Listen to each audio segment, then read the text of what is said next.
Good morning, good afternoon, good evening, my friends. Welcome to PMP Exam Power Prep. Today, we're going in on one of my favorite pieces. To be quite honest, the people piece is my favorite.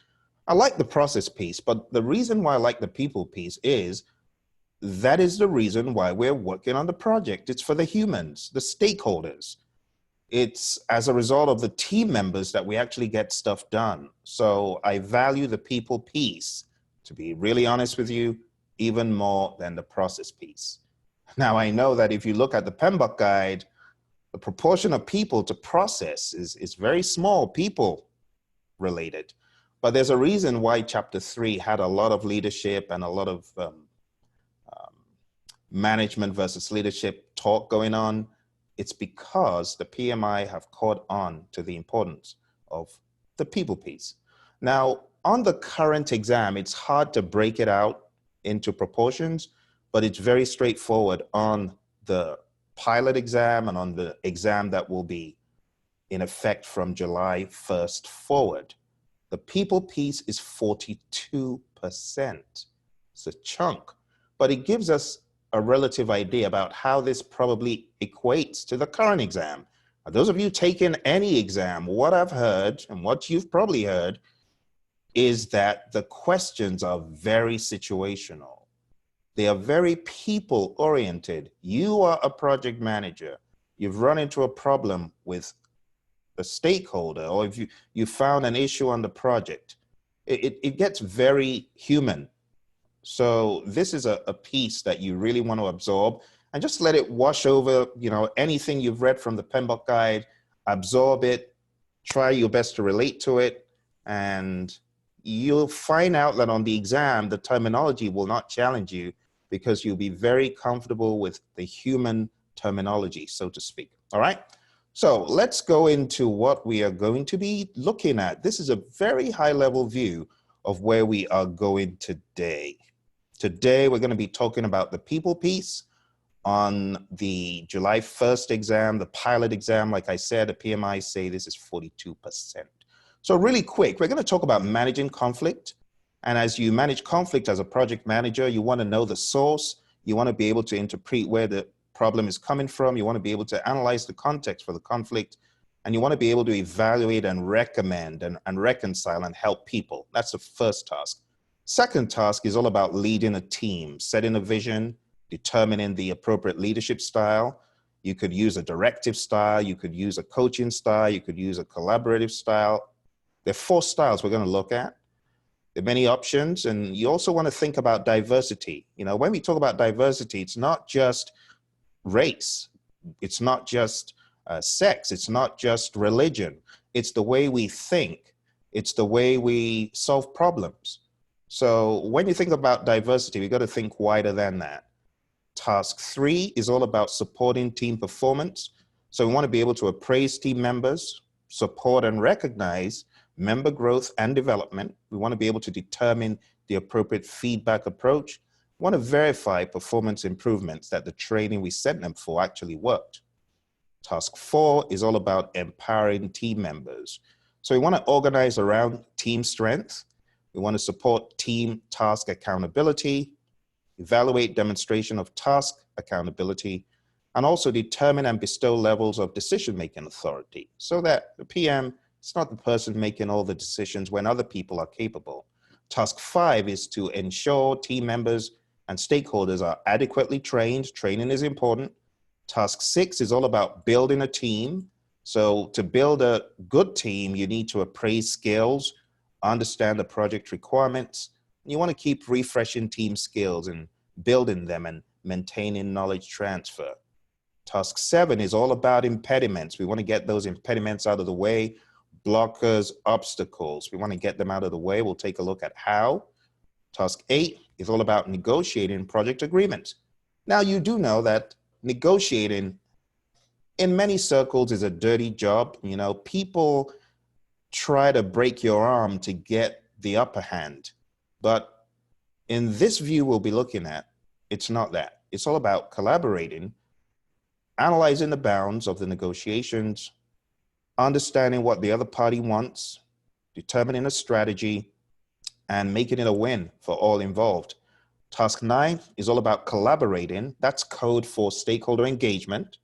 Task 10 is about building shared understanding.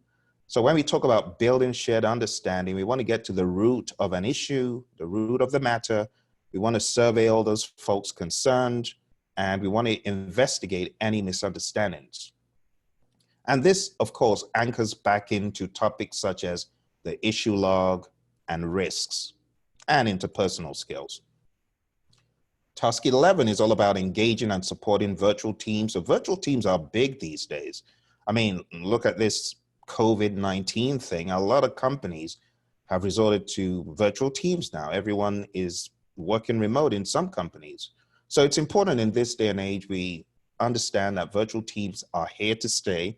It is a cheap, cost-effective solution for many companies. And we should continually evaluate how effective our virtual team engagement is. Task 12 is all about ground rules. So you might remember that ground rules are in the team charter, and ground rules are also a tool and technique of managed stakeholder engagement.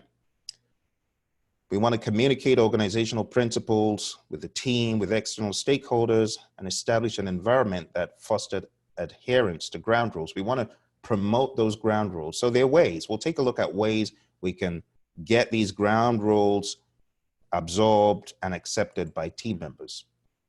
13 is all about mentoring, allocating time to mentoring. We're going to talk about what exactly it is and break it down into details.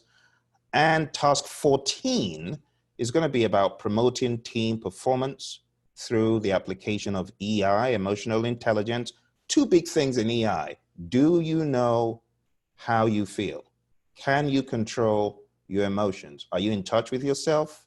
Can you control and harness your emotions? What about the emotions of others? That's really what EI is. And we're going to be talking about that as well. When we get done with this stuff about the people, we're going into the last 8%, the business. Now, in business, we've got 4 tasks. The first one is to plan and manage project compliance. When do we typically do this? At the beginning of the project. That's when we think about compliance. So we confirm the requirements at the beginning of the project, usually in planning, sometimes in initiating. We classify the categories, and we want to make sure that the team is meeting those compliance requirements.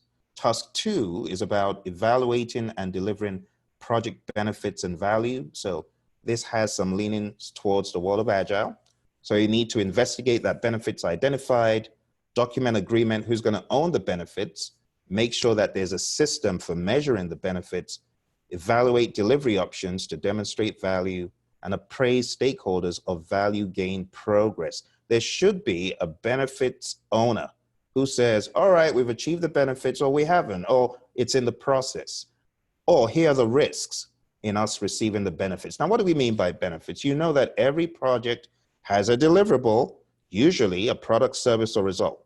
Now, it's one thing to deliver the product, but it's another thing for the product to actually deliver the benefits. So you could have built the system, but did you really get the benefits or not? Task 3 is about evaluating and addressing external business environment changes for impacts on scope and many more things. So when technology changes, when the business environment changes, are we adapting as we need to on the project? Are we aware of scope changes? Are we changing the product backlog in an agile setting? Are we surveying changes in the first place? Technology, regulations, geopolitical. Sometimes government springs a new regulation on you, and that changes the entire way you do business, the systems you use, the information you can share, and so on. Task 4 is all about supporting organizational change. So we need to assess organizational culture, evaluate the impact on organizational change to the project, and evaluate the impact of the project to the organization and determine required action. So this is very organizational change heavy. And that pretty much is what we are going to be looking at today, my friends. And this is just an introduction so that you set your mind in the right direction, you open up your content outline, you open up your crossover map, and then we go. So this is the first video. Let's move into the meat of today, which is starting on the people piece.